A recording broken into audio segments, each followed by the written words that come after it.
la marchande de journaux.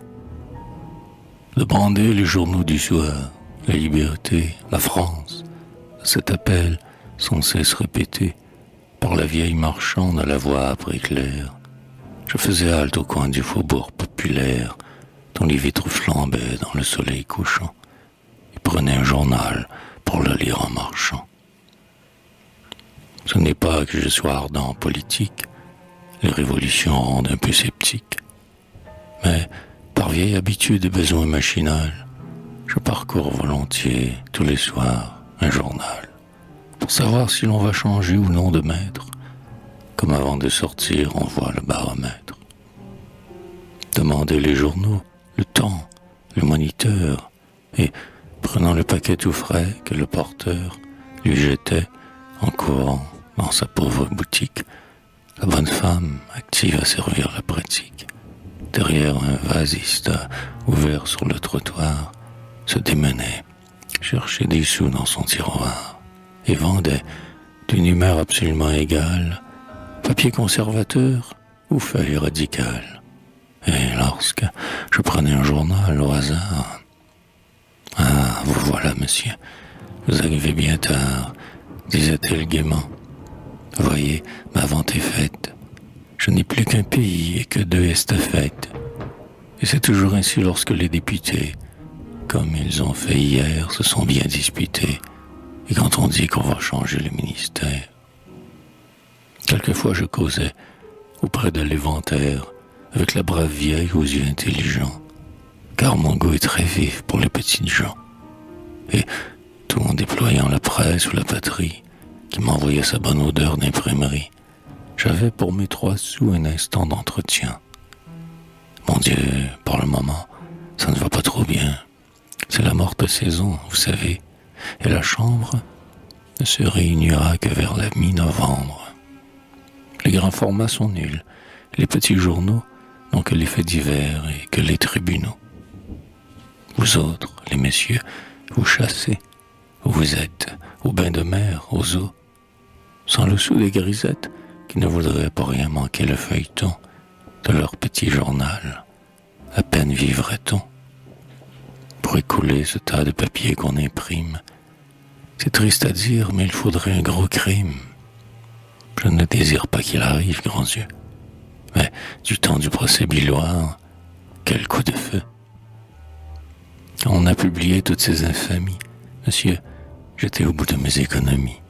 Mais en un mois, et rien qu'avec les illustrés, eh bien, j'ai pu payer 2 termes arriérés. Mais ce n'est qu'un hasard.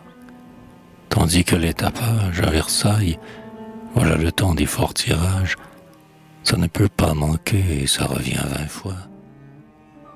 Aussi, lorsque je fais un billet pour mon bois, pendant la session, j'en fixe l'échéance et je m'acquitte après une bonne séance.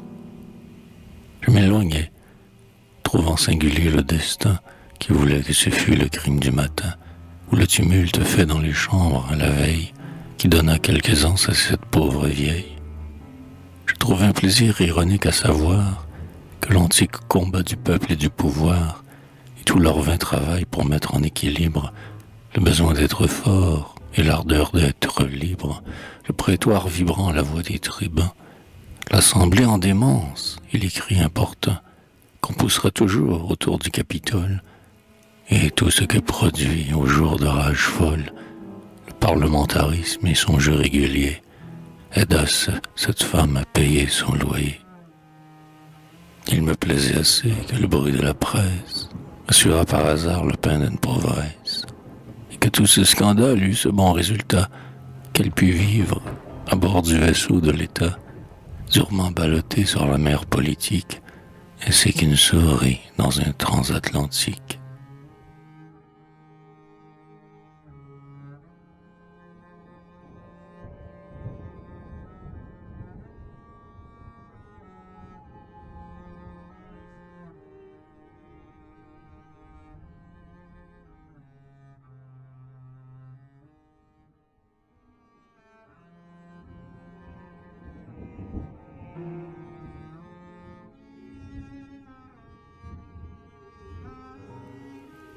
Un soir, les premiers froids étaient déjà venus. Au fond de la chétive échoppe, j'aperçus un spectacle nouveau qui me fit de la peine.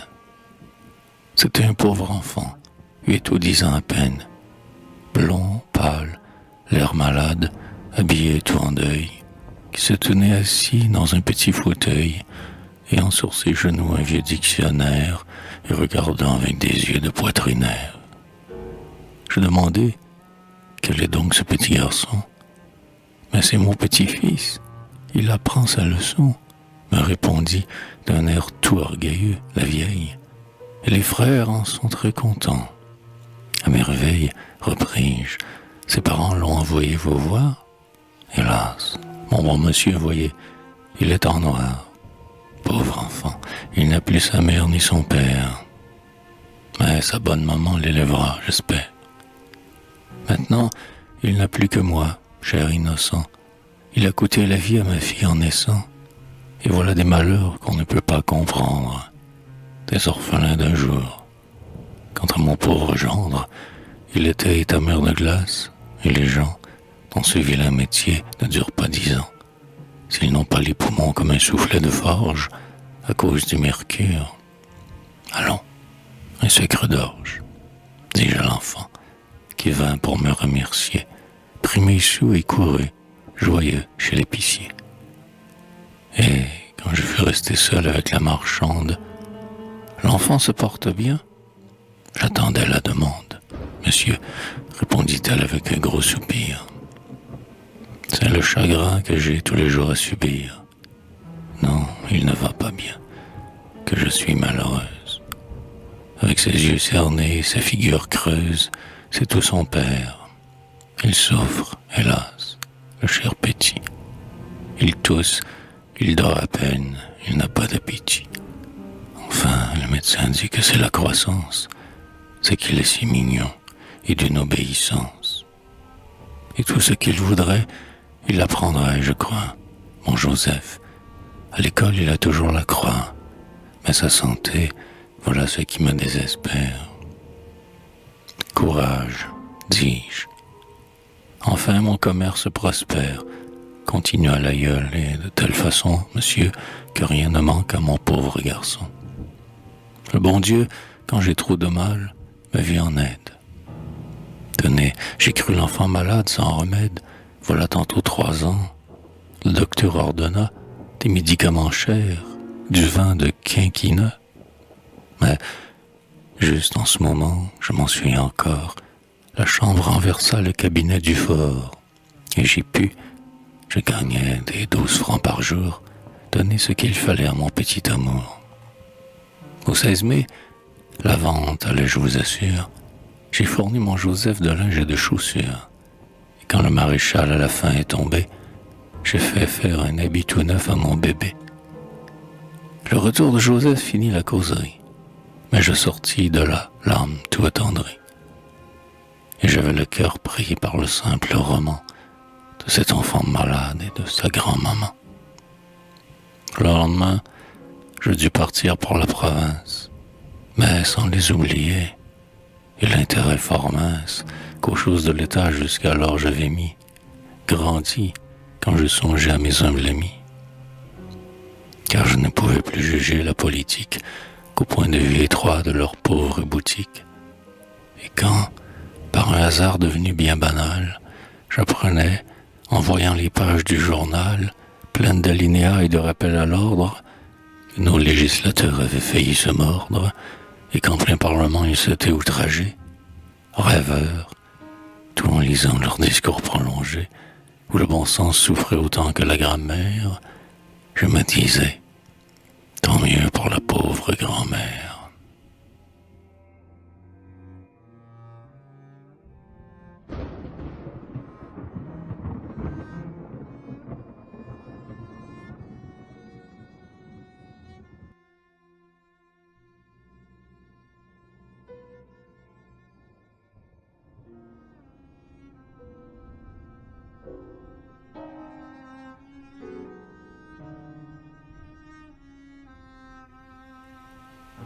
À mon retour, j'appris que l'enfant était mort.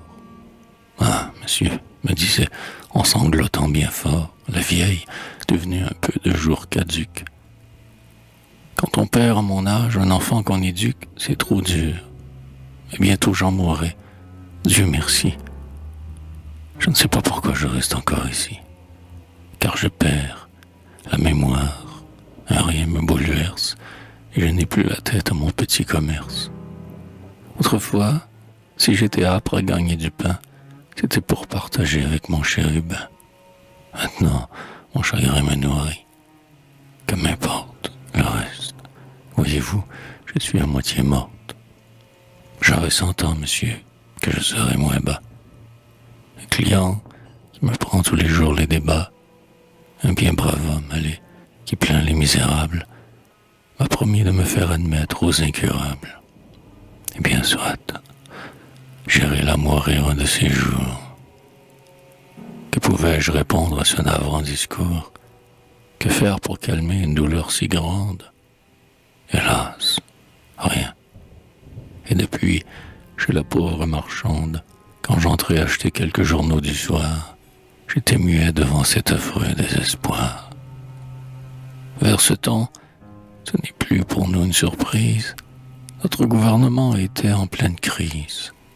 Voici l'intéressant langage qu'on tenait. C'est fort heureux, tant pis pour l'ancien cabinet. Il subit justement la loi de la bascule. Morel était trop vieux et Morin ridicule. Moreau s'imaginait être de droit divin et Moran recevait par trop de pots de vin. Tandis que, parlez-moi du nouveau ministère, Dubois est éloquent et Dufour est austère. Malgré ses tristes mœurs, ses 2 serments trahis, Dupont, par ses talents, honore son pays. Dupuis est fin. Durand est loin d'être une bête. Nous aurons avec eux la politique honnête. Leur programme est très bien. Que donne mon journal? L'ordre et la liberté. C'est fort original. Ces gens-là n'iront pas commettre une imprudence. Bref, il était acquis, et de toute évidence, que le groupe Morel, Morin, Moran, Moreau, de tout progrès utile lui était le bourreau, et qu'à droit à l'abîme il menait la patrie.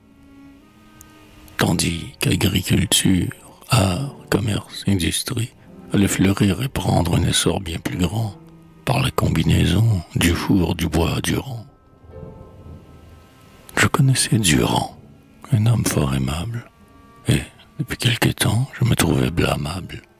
Se désintéresser de tout, ce n'est pas bien. On finirait par être un mauvais citoyen. Voyons, ce cabinet, il n'a rien qui me gêne. Il est conservateur, libéral, homogène, très gentil, et déjà plein d'un zèle subit. Le dos au feu, troussant les pans de mon habit. De mes nouveaux amis, j'exposais la tactique. Alors, dans l'ennui d'un salon politique, le thé circule avec les tranches de baba. 6 semaines après, le cabinet tomba. Ah, j'étais furieux cette fois. Mettre à terre des gens si bien pensants et si bon ministère, c'est à désespérer de tout gouvernement.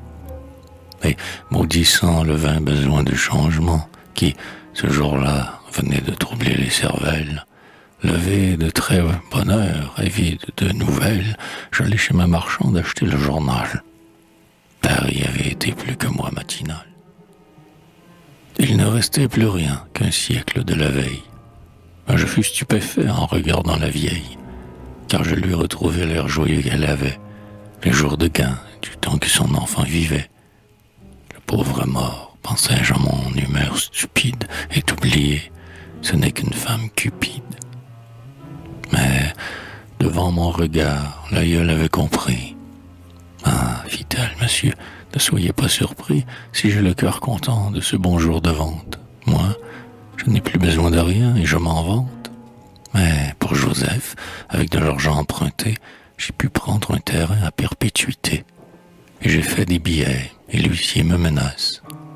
Puis, si vous pouviez voir son coin à Montparnasse, un vrai jardin, je vais prier là tous les mois. Ça me coûte bien cher, mais aussi quand je vois son tombeau tout couvert de fleurs et de verdure, il me semble que c'est ma prière qui dure. Je lui serrai les mains, honteux de mon soupçon, et Depuis lors, ayant médité la leçon, je suis tout consolé quand un ministre tombe, car ces jours-là, l'enfant a des fleurs sur sa tombe.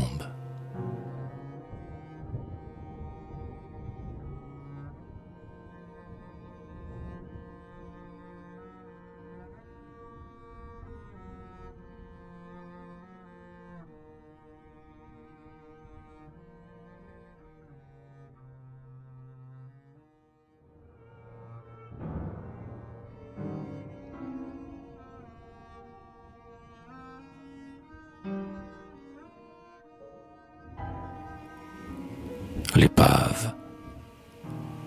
Devant la mer, assis au seuil de leur maison, la veuve du marin et son jeune garçon sont en grand deuil. Hélas, l'équinoxe d'automne a fait d'affreux malheurs sur la côte bretonne. Et c'est pourquoi, rêveurs devant le ciel du soir, cette femme et son fils sont habillés de noir. Dans ce lac paisible où, sous la brise fraîche, viennent de s'éloigner les fins bateaux de pêche, dont les voiles, là-bas, blanchissent dans le ciel. Nul ne reconnaîtrait cet océan cruel qui, l'an dernier, pendant la grande marée haute, en un jour, a broyé 20 barques sur la côte, et, parmi tant de deuils dont le pays est plein, a navré cette femme et fait cet orphelin. Le ciel peut être pur, la mer peut être belle, la veuve du marin sombre et se rappelle l'effroyable tempête où son homme a péri. C'est aussi de sa faute à mon pauvre mari, dit-elle en soupirant à son fils qui l'écoute. Il faut porter secours aux malheureux, sans doute, et nul ne l'a plus fait que mon brave Mathieu. Mais affronter ainsi la mort, c'est tenter Dieu. On n'avait jamais vu de pareille marée. Ton père était chez nous, sa barque était rentrée. Il disait, en mangeant sa soupe, « Il faut qu'on soit maudit pour être en mer par ce vent de noroît. » Après dîner, Mathieu prend sa pipe et l'allume et va fumer dehors, comme il avait coutume. Là, malgré le gros temps, ils étaient quelques-uns qui regardaient sauter et mousser les embruns. Tout à coup, voilà que mon homme remarque, du côté des rochers Saint-Pierre, un 3-mâts barque. D'où Jésus, ce ne fut pas long. En un clin d'œil, le malheureux navire échoua sur l'écueil. Un canot, dit Mathieu. J'étais épouvanté. Les autres lui montraient cette mer démontée et la lame en fureur qui crachait des galets. Un canot, répétait ton père, sauvons-les. Un canot à la mer, où nous sommes des lâches. Le mien, si vous voulez, car aux plus rudes tâches, il est bon. Il ne craint ni le flot, ni le vent. Et je l'ai baptisé d'un beau nom. En avant.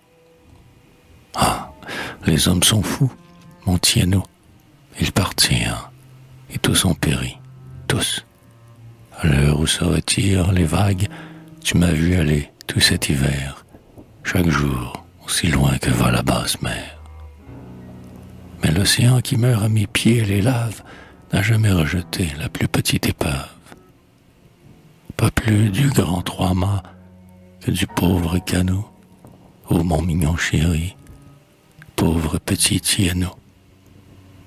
Ne va plus sur la mer, tu sais, j'ai ta promesse. Monsieur le recteur t'aime et tu lui sers sa messe. Il t'apprend l'écriture, eh bien, c'est ton destin. Tu deviendras un prêtre et parleras latin.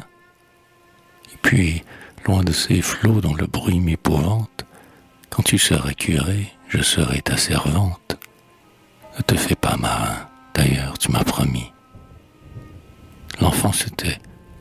Il songe à ses petits amis, à ces gamins qu'il voit dès que le matin brille, à bord d'une chaloupe, aller à la godille, tandis qu'il n'ose plus, le craintif orphelin, pousser un aviron ni nouer un grelin. Il a promis, il veut obéir à sa mère. Mais lorsque le curé, refermant sa grammaire, lui dit « Va-t'en jouer » et qu'il est libre enfin, troussé jusqu'aux genoux et sur le sable fin, marchant pieds nus, il court bien vite sur la grève, et le fils du marin cherche à tromper son rêve. Mais sentir l'âpre vent souffler dans ses cheveux, et l'eau froide monter sur ses mollets nerveux, voir au loin le gros coup de la lame mauvaise, éclater en couvrant d'écume la falaise, remplir tout un panier de crevettes, chercher quelque hideux homard tapis sous un rocher, ou saisir le lançon dans sa fuite rapide, cela ne suffit pas à l'enfant intrépide. Non, son ardent désir, c'est le bateau mouvant, avec sa voile ronde et ses deux phoques au vent, et le lest de galets humides qui le charge. C'est la course au lointain horizon, c'est le large, avec sa forte houle et son grand souffle amer. C'est l'ivresse d'aller sur cette vaste mer, dont le parfum le grise et le rythme l'attire. Et voilà de longs mois que dure ce martyre. Mais le temps passe, encore un équinoxe affreux, et les marins du port, un jour, causant entre eux, tout comme l'an dernier, sur la mer en délire, viennent de signaler un malheureux navire, un brick, cette fois-ci, qui touche le récif.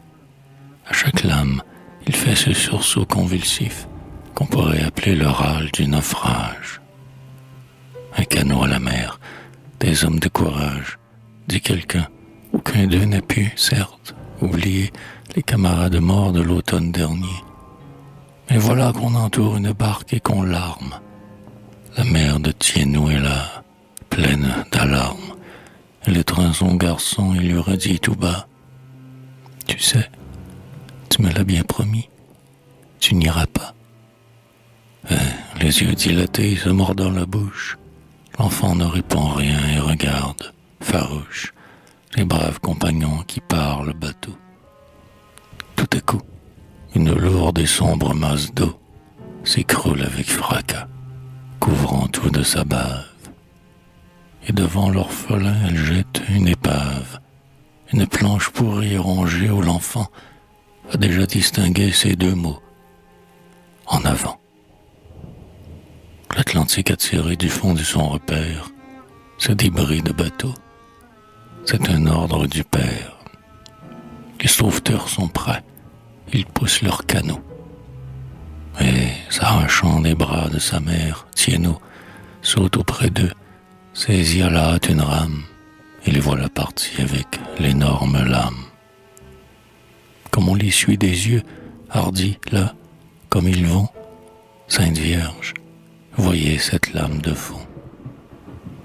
Ils ont chaviré, non, le canot se redresse. Il va toucher, il touche au navire en détresse. Il était temps, le brick se penche à faire peur. Ils reviennent déjà, voilà des gens de cœur. Qu'ils sont chargés, ils ont de l'eau jusqu'au bordage. Combien en avez-vous sauvé? Tout l'équipage. Voilà, vite, jetez une corde, aidez-nous. Et tandis que, joyeux, saute sur les cailloux, sauveteur et sauvé, parmi l'écume amère, le brave enfant Thienot dit à sa pauvre mère, qui de ses bras brisés l'entoure en sanglotant: « Maman, ne gronde pas, le père est si content. »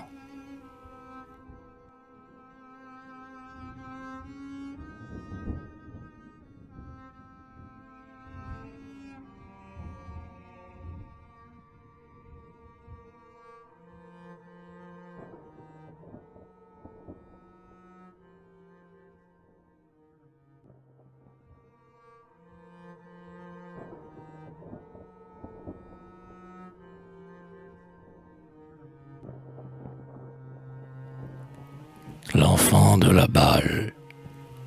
Parfois, dans un coin triste et noir pousse une fleur. Sa mère était concierge et son père souffleur d'un théâtre qui fit des faillites célèbres, semblable au hibou qui voit dans les ténèbres ses époux vivaient là, venus on ne sait d'où. La femme dans sa loge et l'homme dans son trou.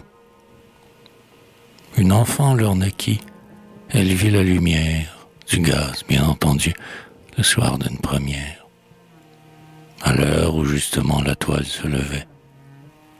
L'homme était à son poste, éloigné du chevet de sa femme, mais tous songeaient à la coucher. Les actrices, leur scène une fois dépêchée, de bruyants falbalas emplissant l'escalier, auprès de la malade allaient se relayer. Et lorsqu'il fut passé l'instant le plus critique, l'ingénie, elle avait un fils en rhétorique et venait de donner les soins les plus adroits, profita de son grand monologue du 3, alors que, d'une infâme action accusée, elle devait tomber sur le sol, écrasée, sous un fardeau trop lourd d'angoisse et de douleur.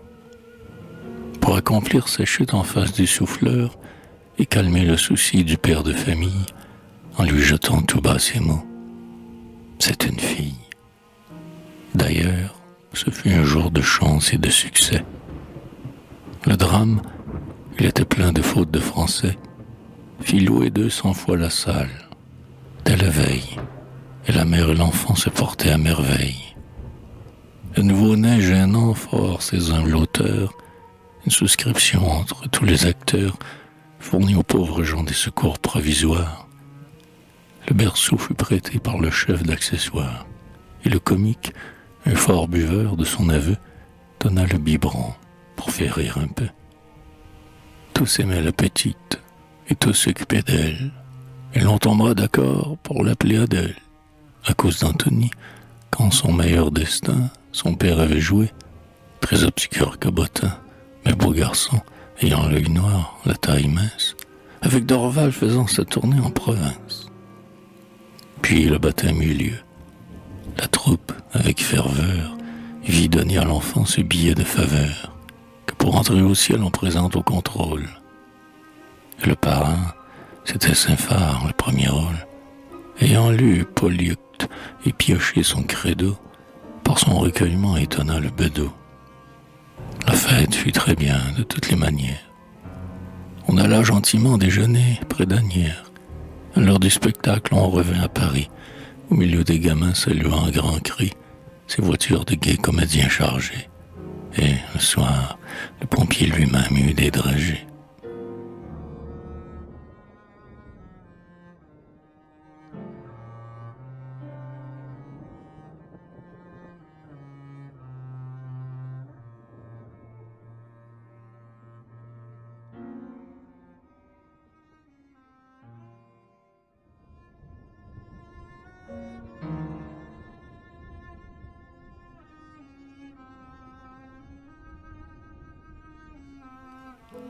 Les artistes ont très bon cœur. Le plus souvent, c'était à qui prendrait le mieux soin de l'enfant, la concierge en sa loge étant très occupée, à qui ferait sauter la gentille poupée, à qui l'entourerait de mille attentions. Les femmes la portaient aux répétitions, et la petite Adèle y faisait les délices, des longs moments d'ennui perdus dans les coulisses. La duègne, en attendant l'appel du régisseur, berçait sur ses deux bras l'enfant avec douceur. Puis, quand venait son tour, à sa réplique prête, repassait le bébé bien vite à la soubrette. Quand il eut 15 mois, quand son corps se tint droit, ce fut Madame Armand, l'étoile de l'endroit, qui la fit marcher seule et qui, de ses mains blanches, guida les premiers pas d'Adèle sur les planches. Mais quel triomphe aussi quand, un beau jour, soudain, elle alla du côté cour au côté jardin, puis, dès qu'elle se mit à babiller, ses dames lui firent répéter des mots de mélodrame. Et l'enfant, influence étrange du milieu, avant papa, maman, vas-y, merci mon Dieu. Pourtant Madame Armand, pieuse à sa manière, lui fit aussi par cœur apprendre sa prière. Et lorsque les acteurs se taisaient un instant, un fragment de pater de derrière important s'envolait, murmuré par une voix plaintive. Quelquefois ces mots: que votre règne arrive, ou qu'ainsi soit-il, ponctuait tour à tour la tirade du traître ou la scène d'amour. C'est ainsi que vivait, depuis 7 ans, Adèle, heureuse de sentir tant d'amis autour d'elle, et faite à ce milieu tout artificiel. N'ayant presque jamais vu la couleur du ciel, Elle jouait dans l'ombre, et la nuit était brave, comme un frais papillon captif dans une cave.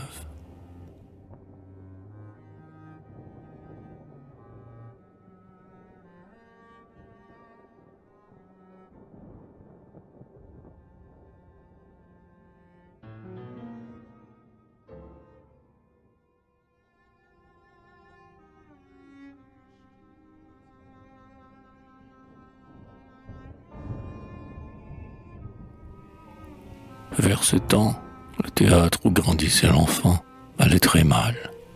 L'été fut par trop étouffant, et 3 mois l'on joua devant la salle vide, tandis que le public, de boque-mousseux avide, dans les cafés-concerts allait prendre le frais.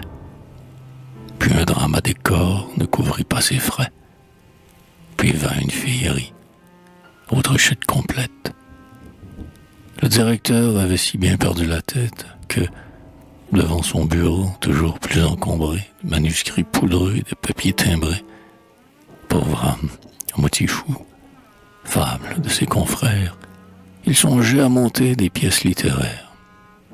Le malheureux parlait même d'un drame en vers, lorsque, le rappelant à des goûts moins pervers, son régisseur, avec sa voix la plus câline, lui dit « Monsieur, si nous remontions l'orpheline ». L'homme fut tellement ému qu'il suffoqua. Il se frappa le front en criant « Eureka !» L'orpheline pouvait le tirer de l'abîme. C'était un vieux mélo du boulevard du crime qui toujours avait fait, pendant de nombreux soirs, ruisseler tous les yeux, tirer tous les mouchoirs. Un titre qui d'avance assurait la recette. Le seul obstacle était le rôle de Suzette, de l'enfant de 6 ans prise par des voleurs, dont la grâce touchante et les affreux malheurs faisaient couler les pleurs comme une cataracte, et qu'enfin retrouvait sa mère au 5e acte. Le directeur disait « Qui me jouera cela ?» La créatrice était la petite Stella. Mais elle est mariée et mère de famille. À présent, où trouver une petite fille, sachant dire, sachant marcher? Le régisseur eut un sourire fin de profond connaisseur et conseilla « Prenez donc la petite Adèle, une enfant de la balle, allez, j'en réponds d'elle. Elle réussira, j'en ferai le pari. » La petite est émue en voyant Dennery. Son premier alphabet fut Lazare le pâtre. Artiste dans le sang, c'est né pour le théâtre, et sa voix portera joliment les haillons. L'impresario rêveur dit « Essayons. »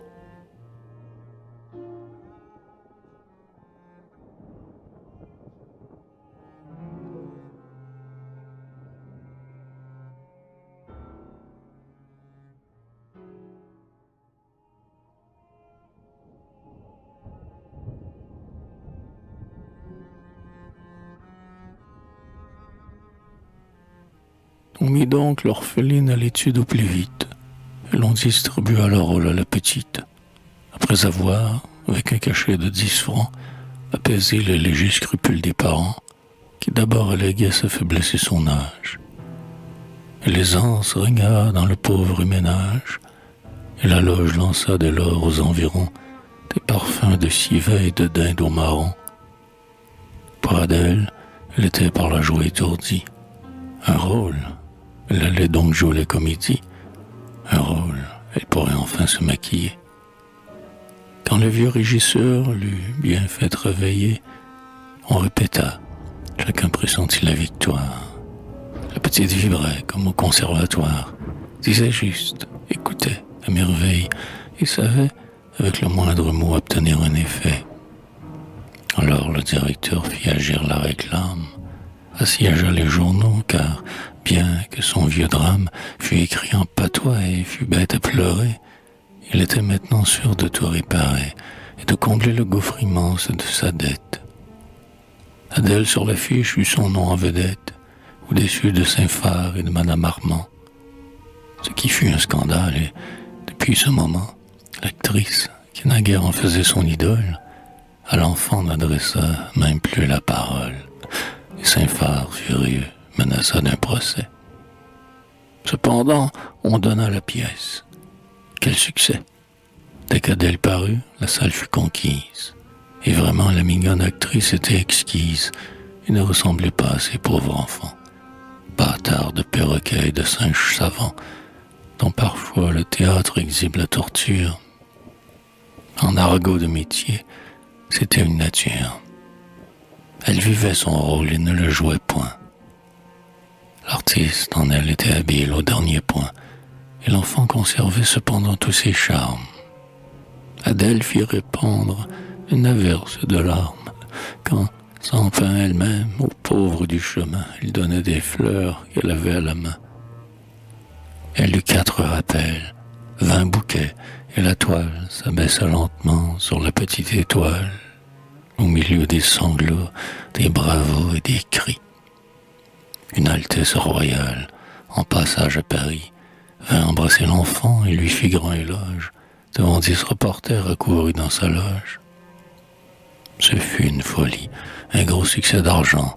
Le directeur, traité de très intelligent, paya son personnel en retard d'un trimestre, congédia la claque et supprima l'orchestre. Plein d'audace, il risqua des tarifs inouïs. Son théâtre, autrefois le dernier des boui-boui, vit devant ses bureaux piaffer les équipages. Les journaux l'exaltaient à leur 3e page, épuisant leurs clichés jusqu'aux mots de gamin et parlant du caissier qui se frottait les mains.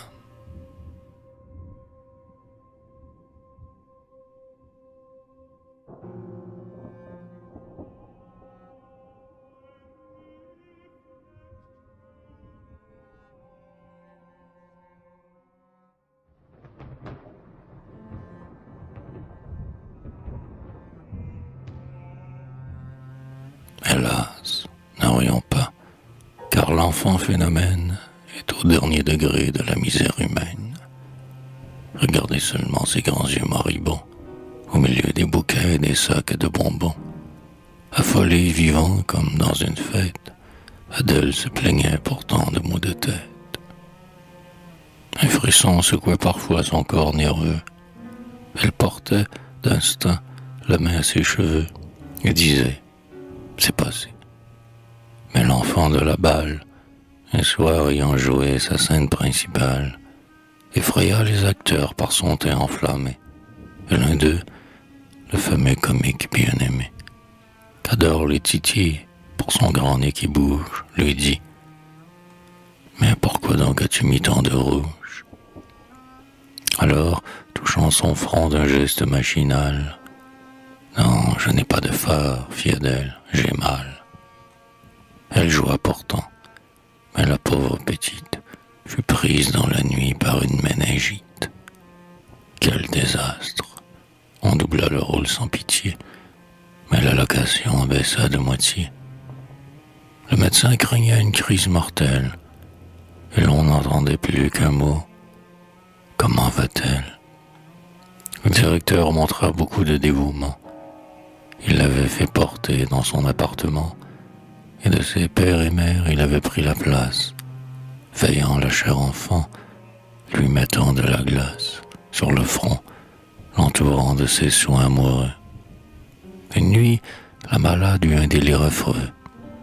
Elle croyait jouer avec ses camarades, récitait des fragments de rôle, des tirades, demandait si Nadar vendait sa carte album et si l'on avait fait, le soir, le maximum. On crut qu'elle serait à l'aurore enlevée, mais quand le docteur vint, il dit « Elle est sauvée ». Et vraiment, 4 jours après, elle allait mieux. Alors tout le théâtre eut un air radieux. On allait donc enfin revoir la chère absente, reprendre l'orpheline, et la convalescente, devant tous les acteurs penchés sur ses rideaux, soulevait doucement le verre de Bordeaux que le bon directeur avait versé lui-même et disait avec un sourire « À la 100e ».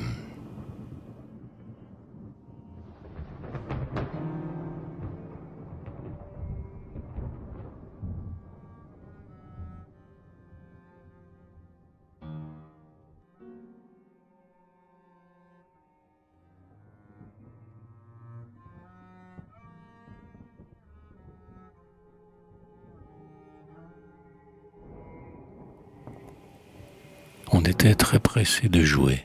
Cependant, avant qu'elle reprît son rôle, on crut prudent de l'envoyer passer 8 jours à la campagne. Un riche fabricant de faux vins de champagne, sénateur influent, très fort sur le budget, précisément depuis quelques mois, protégeait Chlorinde, la coquette, et près de Courbevoie avait construit un nid de verdure et de soie, où ce législateur abritait ses amours. Chlorinde y mènerait l'enfant pour quelques jours, afin qu'elle revînt forte et prête à combattre. Et l'on encaisserait encore 5004, le maximum. Ce fut arrangé. L'on partit. Le cottage où logeait Chlorinde était petit, mais un charmant jardin plein de roses trémières que le soleil de juin criblait de ses lumières s'étendait enchanteur devant la véranda. On mit là le fauteuil d'Adèle, on l'accouda dans les coussins devant cette fraîche nature. Elle n'avait jamais vu de fleurs qu'en peinture, de clarté que le gaz reflété par du zinc, et s'écria d'abord « Tiens, le décor du 5 ». Mais l'enfant tressaillit bientôt, toute surprise. Un enivrant parfum passait avec la brise, et le soleil chauffait ses pieds sous son jupon. Elle ferma les yeux et dit « Ah, que c'est bon !» Et dans ce doux état de langueur étonnée, elle voulut rester là toute la journée. Mon Dieu, que c'était beau, que c'était bon, cela. Mais Chlorinde, observant ses regards, se troubla d'y voir on ne sait quoi d'inquiétant éclore. « Rentrons, mignonne. »« Oh non, dit l'enfant, pas encore. » Elle rentra, pourtant, quand le couchant pâlit. Mais elle frissonnait en se mettant au lit. L'air pur d'un ciel d'été, la chaleur naturelle d'un jour de juin avait été trop fort pour elle. Et sans qu'une lueur de raison reparût, la nuit, elle eut encore le délire et mourut.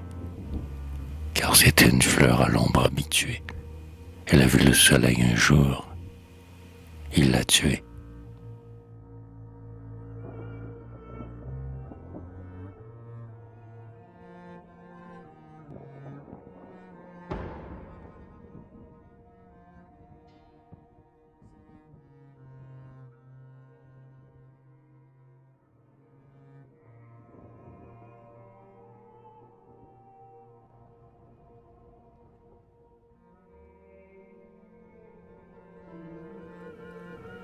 Les boucles d'oreilles.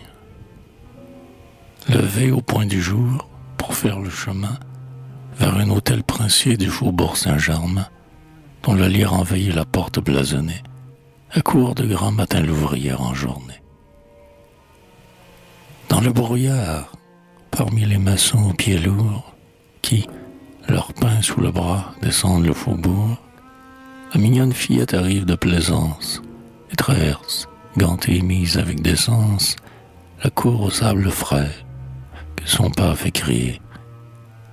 Un groom, guêtré de cuir, suivi d'un chien terrier, lui sourit au passage, une paille à la bouche. Mais l'enfant va plus vite et dédaigne, farouche, l'hommage du bel homme en culotte chamois. L'ouvrière travaille ici depuis un mois. Malgré les yeux hardis des valets d'écurie, elle s'y plaît beaucoup. 3 francs et bien nourri. Dans le petit salon d'où l'on voit le jardin, son ouvrage du jour est prêt, dès le matin, et son café servi par la femme de charge. Tout lui parle en ce lieu de vie heureuse et large. La cheminée où flambe un joyeux feu de bois, à son marbre encombré de bibelots chinois. Dans des panneaux bordés de dorures légères, on a peint des bergers au pied de leurs bergères. Les murs sont d'un blanc doux, tout est riant et clair. Dehors, le parc, on touche à la fin de l'hiver, est déjà printanier sur ses pelouses fraîches. Les arbres dépouillés laissent voir les 2 flèches de l'église voisine, et des pigeons ramiers vont des clochers au nid dans leur vol familier. Tout ici semble faire accueil à la fillette, qui, pour accommoder quelque objet de toilette, s'est mise à l'heure et tire allègrement son fil. Tout, jusqu'au grand portrait équestre de profil d'un aïeul en perruque au nez de grande race, avec le cordon bleu traversant sa cuirasse, qui gagne en agitant un court bâton doré la bataille qu'on voit sous son cheval cabré. Dire que l'autre mois, elle était sans ouvrage. Oh, comme elle a bien fait de prendre son courage à deux mains et d'aller au couvent voir les sœurs. Justement, on avait le même confesseur. On l'avait remarqué au vêpres les dimanches, se régate, cachant ses deux mains sous ses manches, écouta sa requête et fit un gros soupir.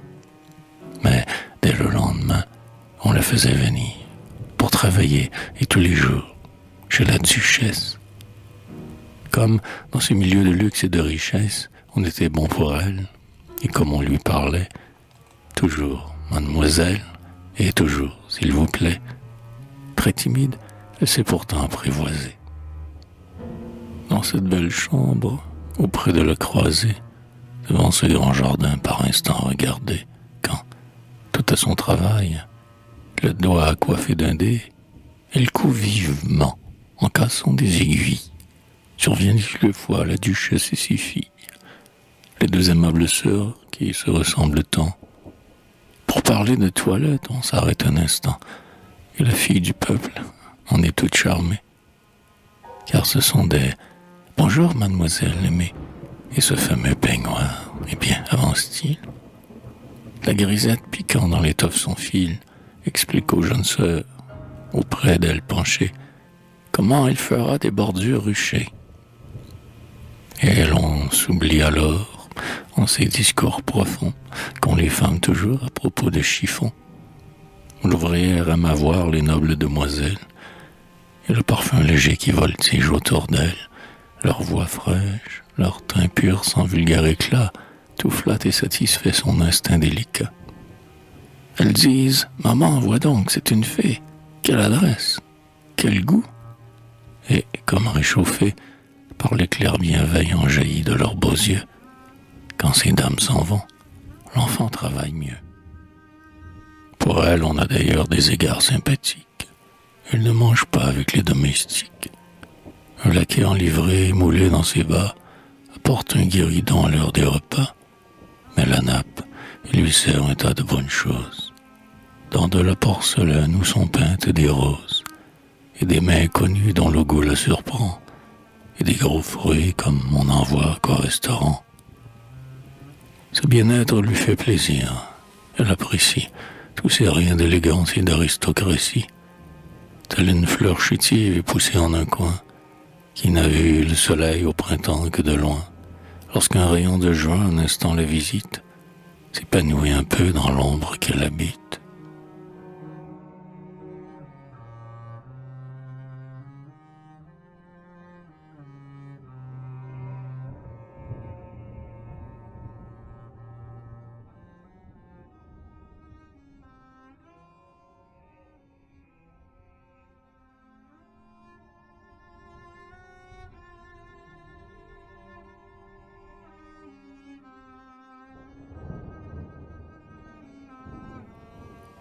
Mais le soir vient, il faut rentrer à la maison.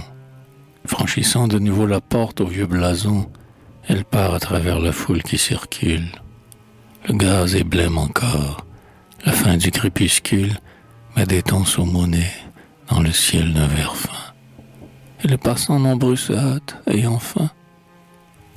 Elle aussi se dépêche, ayant près d'une lieue à faire pour revoir le fond de sa banlieue. Et son triste logis, la soupe et le bœuf, que déjà doit servir le père, deux fois veuf. Vieil ouvrier courbé de tirer la bricole, ces deux petits gars revenant de l'école. Elle songe à présent à ce père, pourvu qu'il soit rentré déjà, pourvu qu'il n'ait pas bu, pourvu qu'il n'ait pas fait aux enfants une scène. Car ce soir, il a dû recevoir sa quinzaine. Et des fois, il s'en va noter pendant 2 jours dans le fourmillement du peuple des faubourgs. Elle se hâte, en proie au chagrin de famille, sans s'entendre appeler le joli brin de fille. Évitant d'un détour brusque sur le trottoir, l'homme gris qui trébuche au seuil de l'assommoir, ses charmants yeux baissés, un gros souci dans l'âme, marchant vite, l'enfant a des façons de dame qui la font respecter du rôdeur libertin. Cependant, il arrive à son quartier lointain, où les passants ont l'air de fusilleurs d'otages.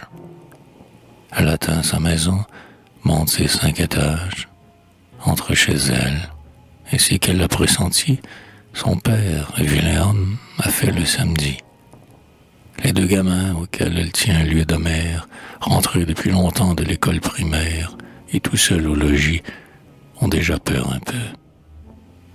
Elle donne un coup d'œil bien vite au pot-au-feu, rassure les enfants d'une bonne parole, met le couvert, allume une lampe à pétrole, et, quand les 2 petits enfin rassasiés, ayant dîné trop tard, dorment sur leur cahier, elle rêve. Mon Dieu, que cette chambre est laide.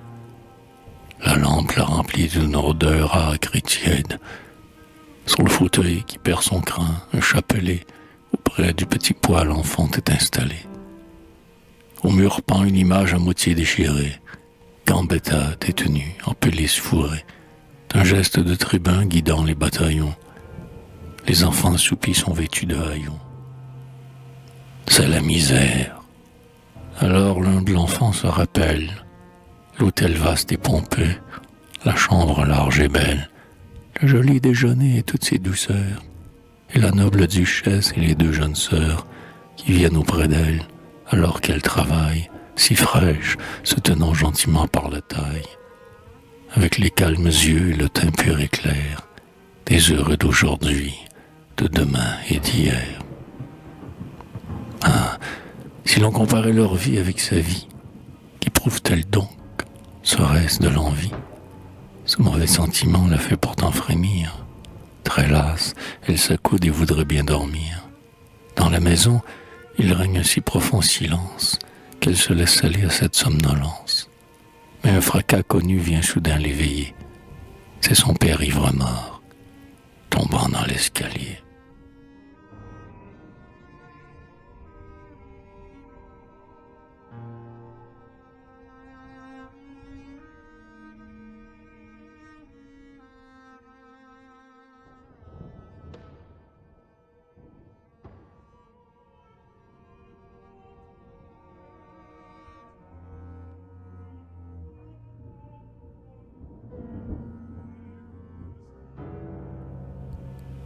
Huit jours après, Aimé était à son ouvrage, et rien n'avait changé du superbe entourage. Ratissant les massifs, un garçon jardinier travaillait dans le parc un peu plus printanier. Les bergers des panneaux, gardant la même pose, offraient leur agnelet orné d'un collier rose, et l'ancêtre, campé sur son fougueux cheval, livrait plus que jamais son combat triomphal. L'ouvrière cousait quand les 2 demoiselles arrivèrent gaiement en toilette nouvelle, se ressemblant toujours comme 2 gouttes d'eau. « Mademoiselle, on vient pour vous faire un cadeau, » dit l'aîné. « Il s'agit de ces boucles d'oreilles. Nous les portons, ma sœur et moi, toujours pareilles, et nous distribuons parfois nos vieux bijoux. Nous avons donc gardé cette paire pour vous, et nous avons donné la seconde à Julie. » Une confusion qui la rend plus jolie a fait rougir Aimé. Elle ne sait comment exprimer sa surprise et son remerciement. Mais avant qu'elle puisse assembler ses paroles, « Laissez-nous faire », ont dit les 2 charmantes folles, car elles sauteraient volontiers au plafond, tant leur cœur est joyeux du plaisir qu'elles font. Et chacune aussitôt s'empare d'une oreille qui, sous l'émotion, devient chaude et vermeille. Fait en un rien de temps le travail compliqué, d'enlever de son trou le pendant de plaqué acheté par Aimé à la boutique à 13 et d'y substituer, tout en souriant d'aise, la frêle tige d'or où frissonne un saphir. Elle est blonde, cela lui convient à ravir. Quel bonheur, un miroir, vite, qu'elle s'y voit. Et voici que l'enfant du peuple, ivre de joie, regarde étinceler, spectacle fabuleux, 2 diamants d'azur auprès de ses yeux bleus. Quoi, ces oreilles-là, vraiment, ce sont les siennes? Elle en tremble, et pourtant les deux patriciennes, ne sachant même pas ce que vaut leur présent, ont donné ce bijou de luxe en s'amusant. Comme au verger, quand juin souffle ses chaudes brises, les gamines se font des boucles de cerises.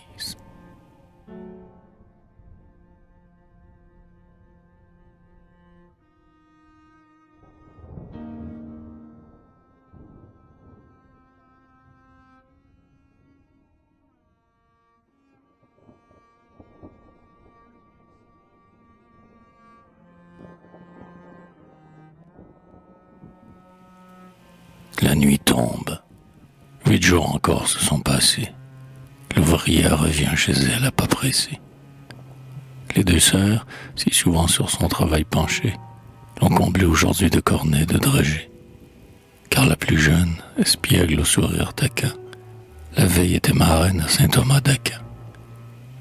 Aimée a le cœur gros pourtant et n'est pas gai. Son père, absent 3 jours, a bu toute sa paix. Hélas, elle a quitté le logis sans savoir si les enfants auraient de quoi souper ce soir. L'ivrogne, elle le gronde à présent quelle honte, devait à son patron demander un acompte. Elle rentre en songeant, l'aura-t-il obtenu? L'incorrigible, il n'est même pas revenu. Dans la chambre glacée, elle trouve les mioches, seule et sans pain. Elle a des bonbons plein ses poches. Elle ouvre le buffet, pas de pain, pas de pain. Déjà son frère aîné lui dit « Nous avons faim ». Et le cadet, il a 5 ans, a l'air tout sombre. Alors, dans un miroir cassé, pendu dans l'ombre, l'ouvrière tournant au hasard ses yeux fous, à ses oreilles voit briller les 2 bijoux. Et les petits sont là, dont le regard l'implore. Le monde et piété doit être ouvert encore.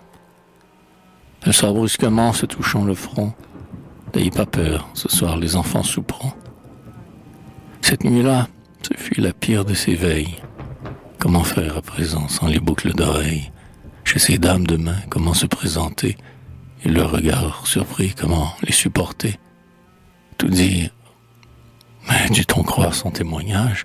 Il faudrait avouer les bijoux mis en gage, son salaire mesquin qui ne veut pas tout payer, et le vice du père et l'horreur du foyer. Dieu, si l'on supposait qu'elle invente une histoire, puis ce serait bien, puis si l'on devait la croire. On lui voudrait donner la charité? Jamais. Non, non. Elle oubliera le chemin désormais de la noble maison qui pourtant lui fut bonne. Elle craint d'inspirer, en acceptant l'aumône, à ces cœurs qui pourraient lui avoir quelque amitié, un peu de ce mépris que contient la pitié. Elle travaillera n'importe où, l'ouvrière. Gens heureux, jugez-la trop honteuse ou trop fière. Blâmez-la, gens heureux. Je l'aime et je la plains. Et pour le méchant père et les 2 orphelins, elle ira, s'il le faut demain, la désoler, ainsi que dans l'hiver de la grande gelée, où l'on avait vendu la paillasse et les draps, coudre à 20 sous par jour le linge des soldats.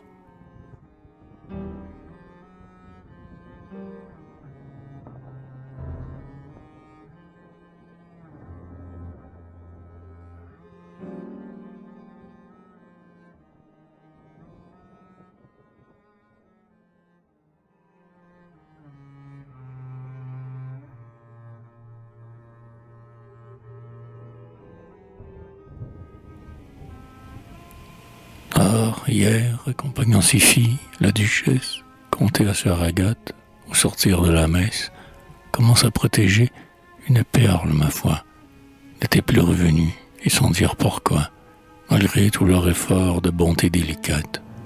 La sœur fut très confuse et dit « C'est une ingrate. »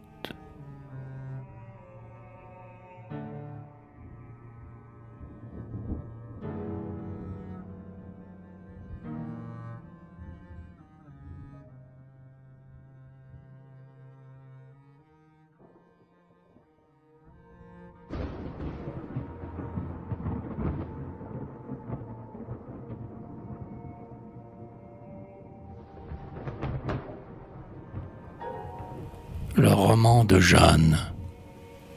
Les humbles, les vaincus résignés de la vie, restent mes préférés toujours. Et j'ai l'envie de dire simplement, comme on me l'a conté, l'obscur roman d'un cœur seulement visité par un triste rayon d'amour sans espérance. Tel un pauvre captif, enfermé dès l'enfance, voit une lueur pâle éclairer tous les soirs, faiblement sa fenêtre, étroite aux barreaux noirs, et, séparée du ciel qu'un mur épais lui voile, de tout le firmament ne connaît qu'une étoile. Elle s'appelait Jeanne, elle avait 18 ans. Son père n'était plus, et, depuis quelque temps, elle logeait avec sa mère, aveugle presque, dans une vieille rue encore pittoresque. Tout au bout du pays latin, dans le quartier de l'étudiant pauvre et du petit rentier, entre le Panthéon et le jardin des plantes, là, les heures du jour passent, calmes et lentes. C'est la province, avec son charme habituel, mais avec un accent plus intellectuel. Là, souvent, le flâneur à la main porte un livre. C'est le dernier endroit où le rêveur peut vivre, dans ce Paris tout neuf qui tourne au Chicago. Quel silence, le pas éveille encore l'écho. Je sais par là des coins pleins de mélancolie, où persiste l'ancien réverbère pouli. Et dans une ruelle où j'ai souvent erré, par une porte, on voit un jardin du curé, au fond duquel se dresse, entouré de feuillages, Napoléon Ier, fait tout en coquillage.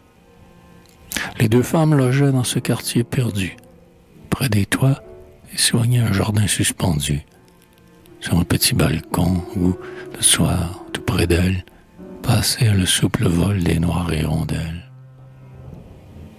C'était la pauvreté décente, et enfin, c'est qu'il faut strictement pour n'avoir froid ni faim, mais dans les 3 logis des dames du 5e, on sentait la chaleur des foyers où l'on s'aime. Les meubles, tous passés de mode et bien fanés, rappelaient les splendeurs de temps plus fortunés. Un vieux bonheur du jour fleurait la bergamote, et sur la cheminée, on brûlait une motte. Estelle et Némorin, en saxe, un peu cassés, avec le bout des doigts s'envoyaient des baisers. Là, chaque objet rempli de muette éloquence était comme un témoin de l'ancienne élégance. On servait au repas les mets de l'indigent, mais avec une nappe et des couverts d'argent. Et, dernier souvenir de richesse plus grande, un pastel vaporeux, dans son cadre à guirlande, évoquait une aïeule au regard ingénu, son singe sous le bras, poudré et le sein nu, qui, depuis 120 ans, gardant la même pose, souriait de 3/4 et tenait une rose. Dans ce mélancolique et fier isolement, ces femmes vivaient donc, très pauvres, en s'aimant, et laissaient les étés se flétrir en automne, sous la lourdeur de plomb des heures monotones. En mai, sur leur balcon, l'hiver, au coin du feu, elles restaient au gîte et se montraient fort peu, calmes et froids, ainsi qu'une source s'épanche. Les jours suivaient les jours.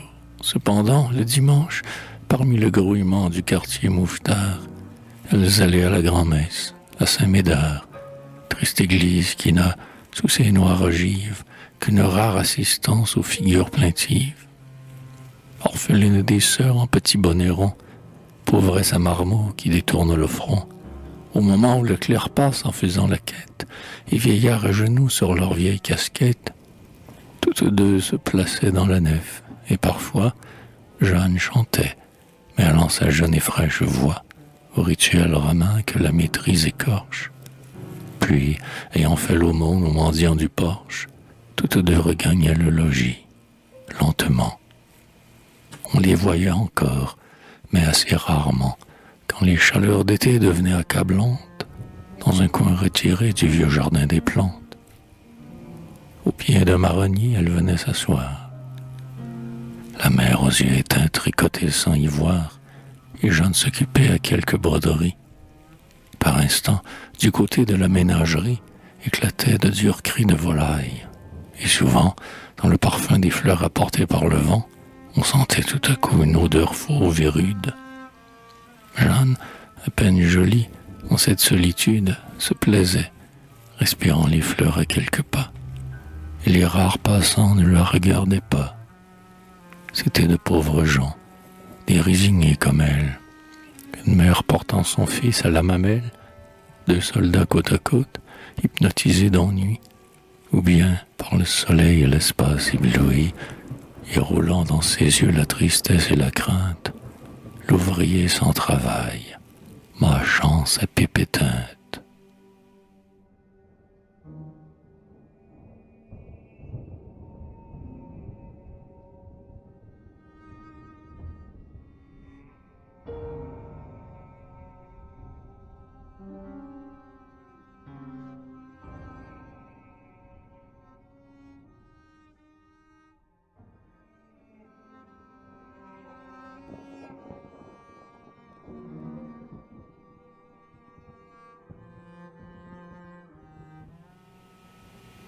Mais bien plus que la pauvre église du quartier, où se réfléchissait, dans l'eau du bénitier, la haute nef de pierre aux nervures gothiques, bien plus que le jardin aux senteurs exotiques, les deux femmes aimaient la chère intimité de leur logis.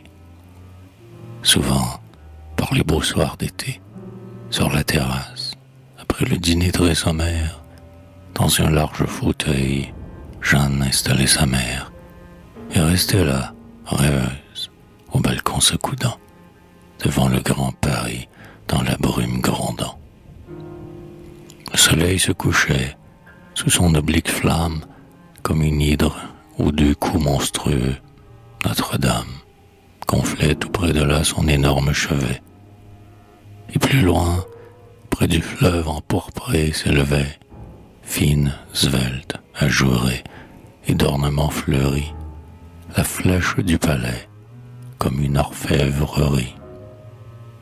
Au couchant, tout nageait dans une poudre d'or. Vers l'est, sombre déjà, se profilait encore, sur un vaste horizon aux blancheurs opalines, l'amphithéâtre bleu des lointaines collines. Un bruit montait, semblant la poussière des voies, et sur le merveilleux paysage des toits, dont les tuiles étaient d'un reflet enflammé, s'élevait lentement de paisibles fumées. Jeanne, laissant flotter au hasard son esprit, était sur ce balcon quand l'amour la surprit. On pouvait voir de là les mansardes voisines, dans l'une, qu'encadré de grêles capucines, assis sur la fenêtre, un jeune homme lisait. Et Jeanne, sans raison, soudain s'intéressait à ce calme liseur au front lourd de pensée. Il avait sous la main, au bord de la croisée, son repas, quelques fruits, du pain, un verre d'eau. Son livre l'absorbait. Au-delà du rideau, derrière lui, dans l'ombre, on apercevait l'angle d'une pauvre chambrette avec un lit de sangle et la planche au bouquin sur le mur à côté. Symbole de l'étude et de la pauvreté. Mais Jeanne devinait, par instinct sympathique, un purifié rêveur à vieillerie mythique. Un travailleur toujours sur son œuvre penché, et son cœur en était profondément touché. Quand la nuit la força de quitter sa lecture, il mangea lentement sa pauvre nourriture, puis, d'un geste élégant, jeta du bout des doigts le reste de son pain aux moineaux sur les toits. Et Jeanne remarquait sa grâce naturelle. Enfin, sans une fois lever les yeux sur elle, après avoir lancé vers le Paris lointain un regard où brillait comme un défi hautain, et comme le désir d'y devenir un maître, le jeune homme quitta brusquement sa fenêtre. Il rentra dans sa chambre. Une minute encore, Jeanne vit la mansarde et son humble décor vivement éclairé par la lampe allumée. Et lorsque fut enfin la fenêtre fermée et que le vieux rideau sur sa tringle glissa, Jeanne eut un grand frisson. Elle l'aimait déjà. Elle le revit là bien des soirs. Oh, l'attente, s'il paraissait, quel trouble, et qu'elle était contente. Quel chagrin, quand la nuit du balcon la chassait. Savait-elle déjà qu'elle l'aima? Qui sait? Mais le voir, c'était sa seule envie. Et Jeanne n'avait plus d'intérêt dans sa vie, passer en s'irritant du jour lent à finir, que d'attendre 7 heures et de s'en souvenir. D'ailleurs, elle gardait pour elle sa chimère, elle ne l'avait pas confiée à sa mère. Si ce n'est qu'au balcon, on restait un pétard, on vivait comme avant. Messe à Saint-Médard, halte dans le jardin des plantes, près des roses, toujours les mêmes jours avec les mêmes choses. Tout comme avant l'instant où l'amour la toucha, Jeanne, ouvrant son rare au son d'harmonica, pour sa mère le soir chantait quelques romances, célébrant les ardeurs d'Isolier ou d'Hermance, et datant des anciens troubadours abricots, tandis qu'interrompant son éternel tricot, la maman souriait, très fière de sa fille, et battait la mesure avec sa grande aiguille.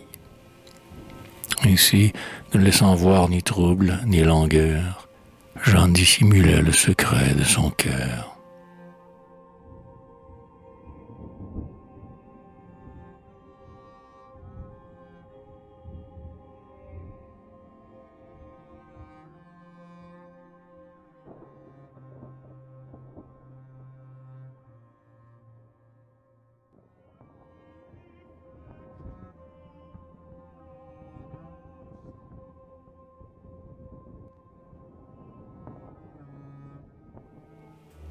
Une vieille venait pour faire le ménage, qui savait le secret de tout le voisinage.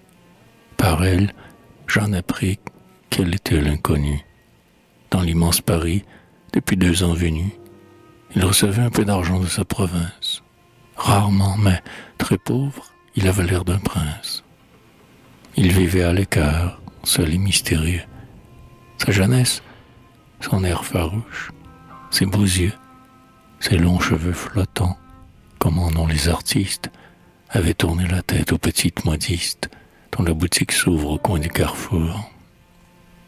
Elle le fusillait de sourires d'amour, mais il passait, les yeux baissés, inabordable. Son portier prétendait, ayant vu sur sa table des papiers noirs de mots lignés de travers, que c'était un auteur et qu'il faisait des vers. Le fait certain, c'était que, toujours dans sa chambre, même quand il manquait de feu, l'autre décembre, on l'entendait la nuit, qui marchait à grands pas, en déclamant des mots qu'on ne comprenait pas. Un poète, oh, que Jeanne avait le cœur en fête. Un poète, c'était un pauvre et doux poète, vers qui tous ses désirs volaient si follement. Oh, comme elle attendit le bienheureux moment où le jeune homme avait coutume d'apparaître. Quand il vint s'asseoir au bord de sa fenêtre, de quelle émotion naïve elle trembla. L'inconnu lui parut bien plus beau ce jour-là. Son front, que pâlissait le jeûne et l'insomnie, était comme éclairé d'un rayon de génie.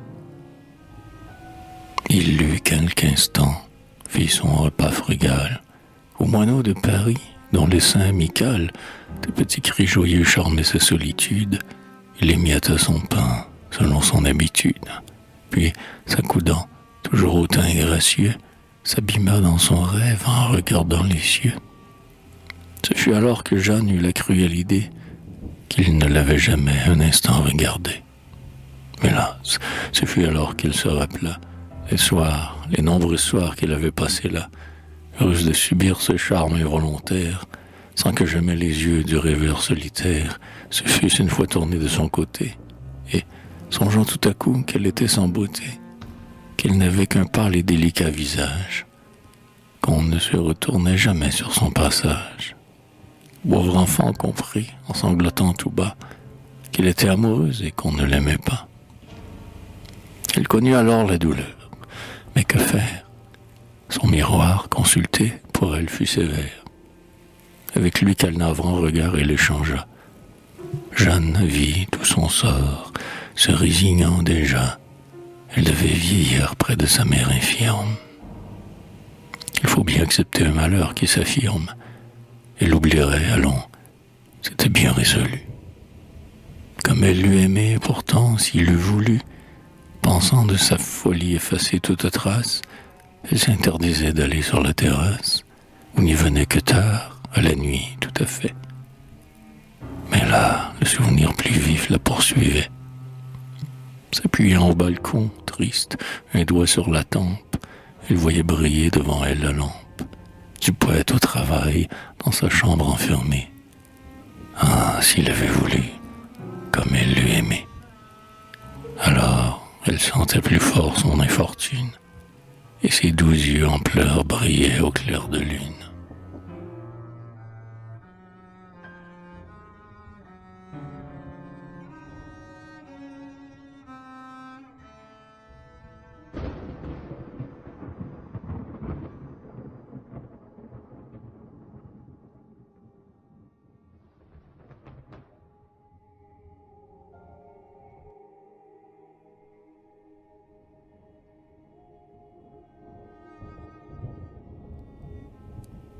Le temps passa, sans calmer son souci.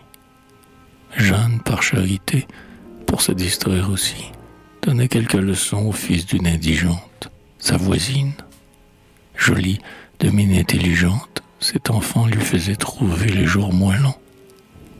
Elle aimait à jouer avec ses cheveux blonds, tandis qu'elle récitait catéchisme ou grammaire, et quand Jeanne sortait pour que sa vieille mère prît un peu d'exercice, on amenait l'enfant. Elle était aussi douce, aussi bonne qu'avant, l'orageux sentiment soulevé dans son âme. Un matin, elle sut, par cette bonne femme, qu'elle ne voulait plus pourtant interroger, que le jeune voisin allait déménager et changer tout à fait de manière de vivre, qu'il devenait fameux, qu'il avait fait un livre, et que l'on imprimait son nom dans les journaux. Il ne jettera plus ses miettes aux moineaux, pensait la pauvre Jeanne, écoutant la bavarde, et je ne verrai plus sa lampe en sa mansarde. Tant mieux, qu'il soit heureux, moi, je dois l'oublier.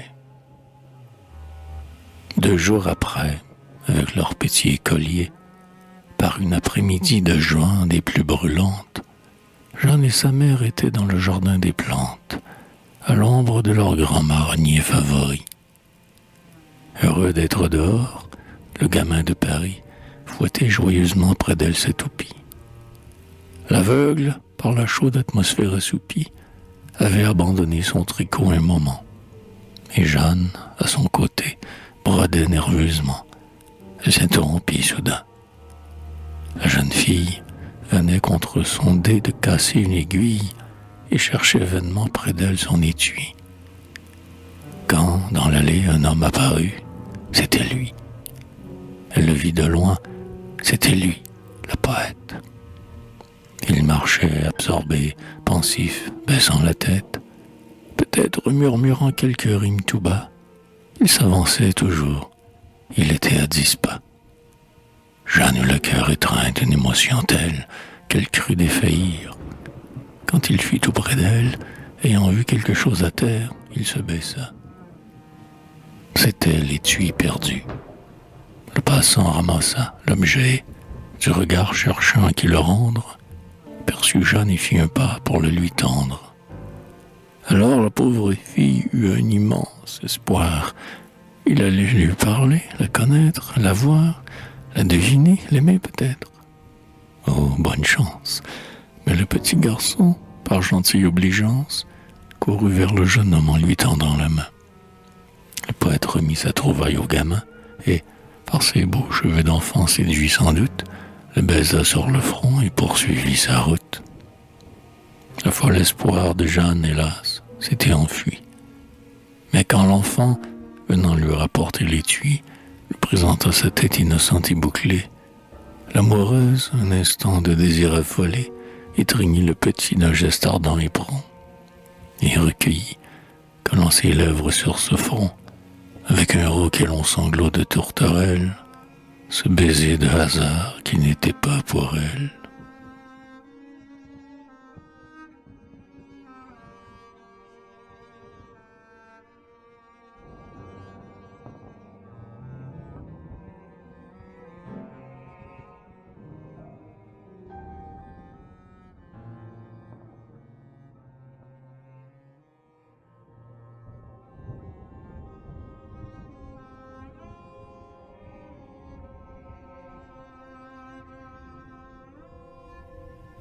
Le jeune homme a quitté sa chambre sous les toits, puis ont passé les jours, les semaines, les mois. Et celle que s'est vue pour jamais charmer ne sait plus rien de lui que par la renommée.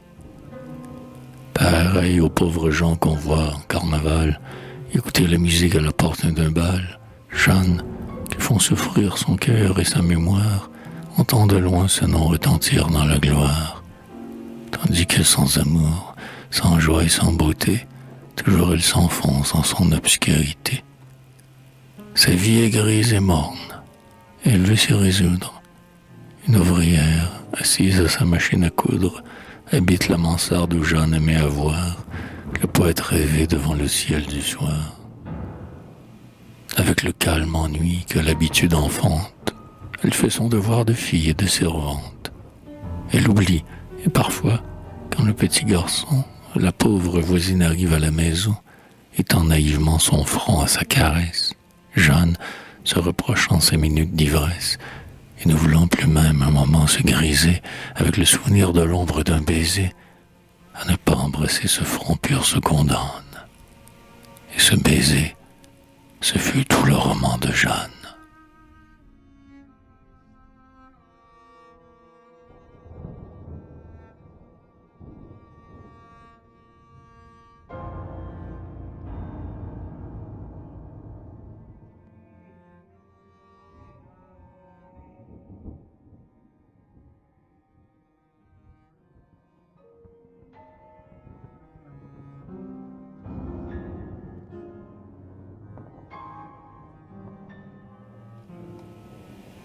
Pour le drapeau, suivi dans tous les cœurs, amour de la patrie. Après 48, au fond de l'Algérie, en plein désert, devant les gorges de l'Atlas, des insurgés de juin, des coupables, hélas, mais des Français, courbés sous un labeur servile, expiaient les malheurs de la guerre civile, gardés par des soldats, par des Français comme eux.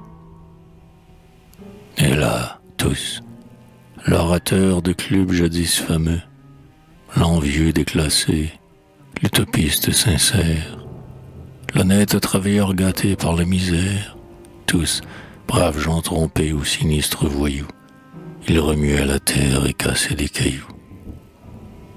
Ce lieu farouche était bien choisi pour un bagne. D'un côté, le désert, de l'autre, la montagne. Ça et là, seulement quelques dattiers poudreux. Et brûlante prison qui, sur ces malheureux, gardiens et prisonniers, la nuit, devait se clore, un blockhouse sur lequel le drapeau tricolore se déroulait au vent dans l'azur infini. Ce fort, assez peu sûr, mais pourtant bien garni, de riz et de biscuits, d'armes et de cartouches, avec ses deux canons montrant leur sombre bouche, dressait sur l'horizon son profil menaçant. Les soldats étaient 30, et les déportés 100. Un jour, à l'heure où l'aube, en déchirant ses voiles, fait taire les lions et pâlir les étoiles, et comme les soldats allaient, fusils chargés, conduire à leur travail les anciens insurgés, tout à coup, s'élançant des ravins les plus proches, blanc fantôme surgit au loin parmi les roches, en longs burnous, montés sur leurs fins chevaux gris, et jetant leurs fusils en l'air avec des cris, où se mêle le nom de leur Dieu qui l'adjure, que les bédouins du désert de tous côtés parurent. Deux tribus, qui semblaient depuis longtemps dormir, venaient de relever l'étendard de l'émir, et voulaient de nouveau faire parler la poudre. Et c'est qu'un gros nuage accourt, chargé de foudre, il venait, soulevant un flot de sable ardent. Le commandant du fort, un brave cependant, vieux troupier devenu lentement capitaine, avait pâli devant cette attaque soudaine. Le pauvre homme perdait la tête absolument. Comment faire? Il avait 30 hommes seulement pour défendre les murs de sa faible redoute, et quant aux condamnés politiques, sans doute, à s'enfuir, ils n'allaient pas être les derniers. En ce moment, sortis du rang des prisonniers, l'un d'eux, qu'on avait vu parler, dans le tumulte, à ses amis, de l'air d'un homme qui consulte, un grand gaillard, portant sur ses traits amaigris la trace de 20 ans de misère à Paris, et dont les yeux profonds, sous leur sombre arcade, conservaient un reflet du feu des barricades, s'approcha lentement du vieil Algérien et dit, avec le ton traînant du faubourien: « Mon capitaine, on vient vous dire que nous sommes sans condamnés, c'est vrai, sans forçat, mais sans tous du faubourg Antoine et tous gars bien choisis. Nous savons que le fort est bondé de fusils. Surtout ces morcos, si vous voulez qu'on cogne, armez-nous donc. Après avoir fait la besogne, on rendra les outils, ma parole d'honneur. Vous ne me faites pas l'effet d'un chicaneur, vous aurez confiance en nous, on en est digne. Et vous nous laisserez marcher avec la ligne.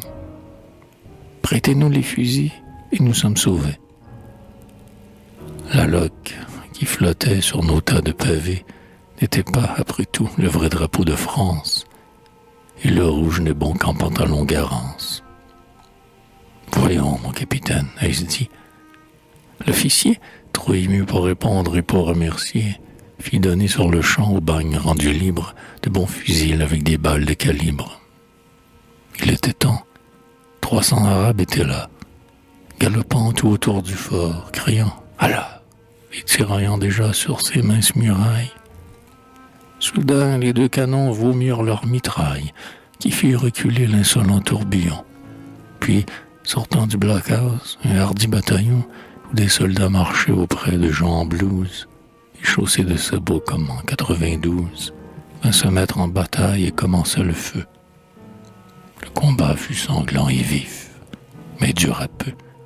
Les Bédouins, qui croyaient surprendre un faible poste devant tous ces Français si prompts à la riposte, tentèrent bien, mettant tous les sabres au vent, 2 charges qu'on reçut, baïonnettes en avant. Mais leur chèque y périt, et la bande folée, comme un vol de corbeau reprenant sa volée, tourna bride et bientôt dans l'Atlas se perdit. Alors les condamnés, ainsi qu'il l'avait dit, tenant loyalement la parole jurée, rentrèrent dans le fort en colonne serrée.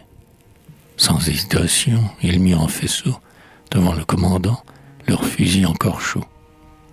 Le vieil officier, contenant mal ses larmes, à ces soldats d'un jour qui déposaient leurs armes, étreignait les 2 mains à leur rougir la peau, et disait rudement « Merci pour le drapeau. »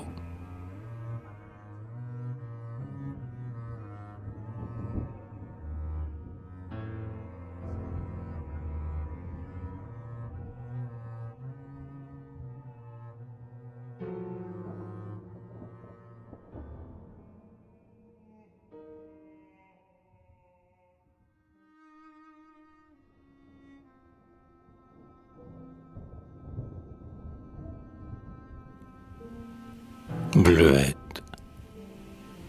Il était une fois, le fait n'est pas récent, dans un manoir du Rhin, un baron très puissant, de qui tous les vassaux maudissaient l'avarice. Sa femme avait été Jadis, la bienfaitrice du pays, et son cœur n'était que charité. Mais pour longtemps jamais un ange n'est prêté. Pendant quelques beaux jours, la terre à Dieu l'emprunte. Puis il remonte au ciel. La baronne défunte avait laissé pourtant derrière elle une enfant, de ses vertus témoins et souvenirs vivants. 15 ans, blonde, chétive, on la nommait Bleuette, ainsi qu'un colibri dans un nid de chouette. Sa jeunesse égayait le château triste et nu. Le baron, qui s'était quelque peu contenu, devint encore plus dur quand sa femme fut morte. Dès l'aube, ayant son seul écuyer pour escorte, il s'en allait au bois, l'épervier sur le poing. Bleuette aimait son père et ne l'accusait point, mais trouvait cependant bien tristes les journées qu'elle passait parmi les tentures fanées, dans ce manoir glacé, désert et solennel, où l'on ne faisait pas de feu, même à Noël. comme le temps paraît moins long quand on l'occupe. La mignonne parfois se taillait une jupe dans les draps ramagés, dans les vieux lampas, dont sa mère jadis rehaussait ses appâts. Car jamais le baron, la pauvre fillette, n'avait donné le moindre écu pour sa toilette. Le vilain homme était bien trop ladre pour ça. Bien plus, après la mort de sa femme, il cessa, quoiqu'à la sainte dame il en eût fait promesse, de fréquenter l'église et d'entendre la messe. Certains de trouver là, terrible épouvantail, 4 ou 5 mendiants assis sous le portail. Et n'ayant jamais vu d'argent blanc ni d'or jaune, Bleuette n'avait pas de quoi faire l'aumône. C'était son gros chagrin. Elle se consolait de coudre ses habits la reprise et l'ourlet, et d'être fagotée ainsi qu'une grand-mère. Malgré tout, elle était jolie, et ses chimères, de croire qu'à son âge, elle n'en savait rien. Mais comme elle souffrait, et de son cœur chrétien, quelle plainte montait, à Dieu seul entendu, lorsqu'il fallait passer devant la main tendue d'un pauvre et ne pouvoir rien mettre en cette main. Le dimanche surtout, tout le long du chemin, quand elle revenait seule, portant son livre, dans ce parfum d'encens qui longtemps vous enivre, tout le long du chemin, ce n'était que vieillards, femmes portant marmot, aveugles, béquillards, qui couraient sur ses pas en criant leur souffrance. Les vieilles à bâtons faisaient la révérence, et les petits enfants envoyaient leurs baisers. Elle ne trouvait pas de mots pour refuser, mais le front bas, les yeux baissés, rouge de honte, elle passait, prenant sa marche la plus prompte, et pleurait, une fois entrée à la maison. Un dimanche, c'était au temps de la moisson. Elle vit, au moment de revenir de vêpres, tant de pauvres couverts de loques et de lèpre. Aux marches du parvis, assis et l'attendant, le cœur lui manqua, rien qu'en les regardant. Bleuette n'osa pas affronter la sortie, et se souvint alors que, vers la sacristie, une porte s'ouvrait sur le chemin des blés. Elle allait donc, le cœur tremblant, les yeux troublés, prendre par ce chemin quand, sous la colonnade, une vieille portant la jupe en cotonnade, les lourds sabots de bois et le vaste bonnet des aïeuls, mais qui, dans une main, tenait, en s'appuyant dessus, une longue baguette, apparut tout à coup, et, venant vers Bleuette, lui dit « Ma fille, il faut retourner sur tes pas. Tout ce qui peut tomber sous ta main ne crains pas de l'offrir sans rougir aux mendiants qui passent. L'aumône n'a de prix que par la bonne grâce de celui qui la donne. Enfin, avec 2 mots, avec un bon sourire, on calme bien des maux. Va, on te saura gré du nom de braver. » Bleuette, qui vit bien que la vieille était fée, répondit poliment que d'aussi bon avis, comme un ordre, devait par elle être suivi. Puis, ayant salué, prit sa route ordinaire. Les mendiants, suivant le flot du populaire, s'étaient tous éloignés durant ce moment-là, et, seule, par les blés, Bleuette s'en alla. Elle cueillait, avec un vague espoir dans l'âme, un gros bouquet de fleurs des champs, lorsqu'une femme, qui se tenait assise au revers d'un fossé, l'aperçut, se leva, d'un air triste et lassé, et, craintive, les yeux en larmes, vint vers elle. « Ayez pitié de moi, ma belle demoiselle, » dit la femme. « Aux moissons d'ordinaire, je suis vos vassaux en glanant tout le blé que je puis. Je suis veuve, je suis bien pauvre et point hardi.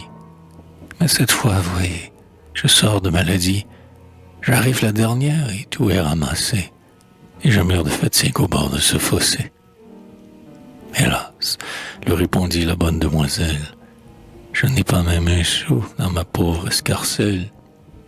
Mais prenez ce gentil bouquet de fleurs des champs et vous pourrez l'offrir aux quelques braves gens qui voudront, j'en suis sûr, adoucir votre épreuve. » Sans vouloir refuser l'humble cadeau, la veuve souriait cependant d'un air découragé. Mais quand elle l'eut pris, le bouquet fut changé, aux merveilles admirables, en une énorme gerbe de brillants épis d'or, plus grosse et plus superbe que celle que l'on porte à monsieur le curé. Comprenant que c'était un don inespéré que lui faisait ainsi la bonne vieille fée, Bleuette, l'âme heureuse et toute réchauffée, laissant l'autre charger d'épis son tablier, se sauva par le bois et cueillit au hallier d'autres fleurs pour tresser une belle couronne. Elle allait, en songeant la sainte baronne, sa mère, à cette fée, au miracle accompli. Quand un petit gamin en haillons, mais joli, à croquer, et marchant pieds nus dans la poussière, à son tour aborda la jeune bouquetière, et lui dit, le cœur gros et tout tremblant d'émoi, « Ma belle demoiselle, ayez pitié de moi. Depuis l'hiver, je suis orphelin. Mon aïeul, elle a 80 ans, avec moi reste seul. Travailler, mais je suis trop jeune, on ne veut pas. Et sous ce toit croulant que vous voyez là-bas, j'ai laissé grand-maman sans pain, sombre et muette. Prends seulement ces fleurs de hallier, dit Bleuette, pour les donner à qui calmera vos douleurs, car je n'ai rien. » Mais quand la couronne de fleurs fut entre les deux mains du pauvre petit mioche, elle devint un rond énorme de brioche, toute chaude et dorée ainsi qu'un pain béni. Bleuette, bien avant que l'orphelin finît de s'étonner, s'enfuit et gagna la grande route. Un beau lys frais et clos poussait au bord, sans doute, pour qu'à s'en embellir elle se décida. À l'ombre d'un noyer, elle vit un soldat qui s'était assis là, sur une grosse pierre, sac au dos, s'appuyant sur sa longue rapière. Cet homme paraissait de fatigue épuisée. Son front, il revenait de la guerre, blessé, saignait sous un bandoulier d'une ficelle. Et ce soldat lui dit, « Ma belle demoiselle, l'étape était trop longue et le cœur m'a manqué. Mais le bon vin remet un homme fatigué. Et vous devriez bien, la peine n'est pas lourde, au village voisin à lui remplir ma gourde. » J'y cours, pauvre soldat, mais le village est loin, et vous vous ennuierez tout seul dans votre coin. Le parfum de ce lys vous tiendra compagnie. L'homme d'armes sourit et, sans cérémonie, prit entre ses doigts noirs le calice embaumé. Mais, quand il le toucha, le lys fut transformé en un grand anna plein de vin de la Moselle, où le soleil dardait une fauve étincelle. Bleuette ne vit plus de pauvres ce jour-là. Mais, dans tout le pays, vous pensez qu'on parla, et que tous ses bienfaits laissèrent une trace.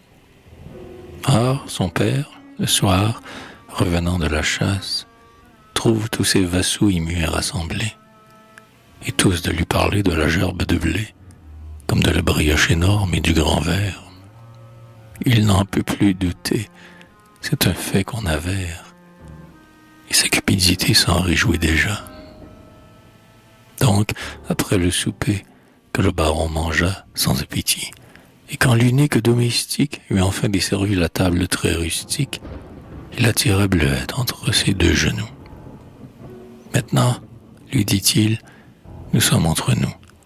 Reçois mon compliment. Vrai, tu n'as qu'y coiffer. Je sais l'étrange don que t'a fait cette fée, et j'en veux sur moi-même essayer le pouvoir. Fais-moi quelques présents, ma mignonne, pour voir ce qu'il va devenir dans la main de ton père. » Malgré tout mon respect, dit Bleuette, j'espère que vous laisserez là ce projet dangereux. Je n'ai reçu ce don que pour les malheureux, et non pour augmenter le bien de la famille.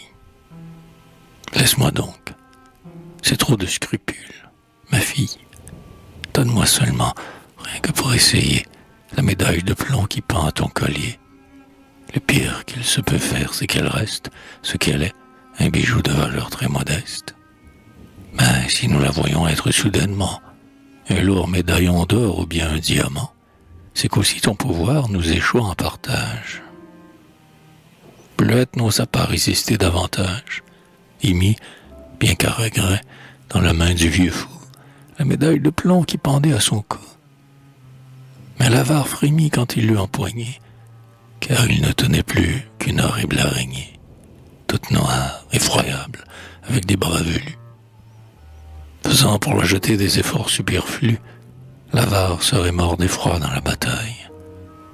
Mais la bête ne fut que la simple médaille qu'elle était. Quand l'enfant l'eut reprise en sa main, le baron réfléchit et, dès le lendemain, à Bleuette il fit don d'une pleine aumônière. Cette merveillale ne fut pas la dernière qu'accomplit cependant la mignonne aux yeux bleus. Elle avait conservé son don miraculeux et, quand elle sortait des vêpres, le dimanche, le sou qu'elle donnait devenait pièce blanche. Le simple écu d'argent devenait un marque d'or. Et le marque un bijou plus précieux encore. Si bien que sa gentille et bonne renommée, au Landgrave électeur, fut un jour affirmée. Et s'étant enseigné dans le pays entier, il la voulut pour femme à son seul héritier. Il se fit tout d'abord annoncer par un page, et vint enfin lui-même, en superbe équipage, confier au baron le désir qu'il avait. Le fils de l'électeur, gentilhomme parfait, plut à Bleuette dès la première croisée. Et la noce, bientôt après, fut célébrée, avec tant d'allégresse et de luxe inouï, qu'on en parle là-bas, même encore aujourd'hui.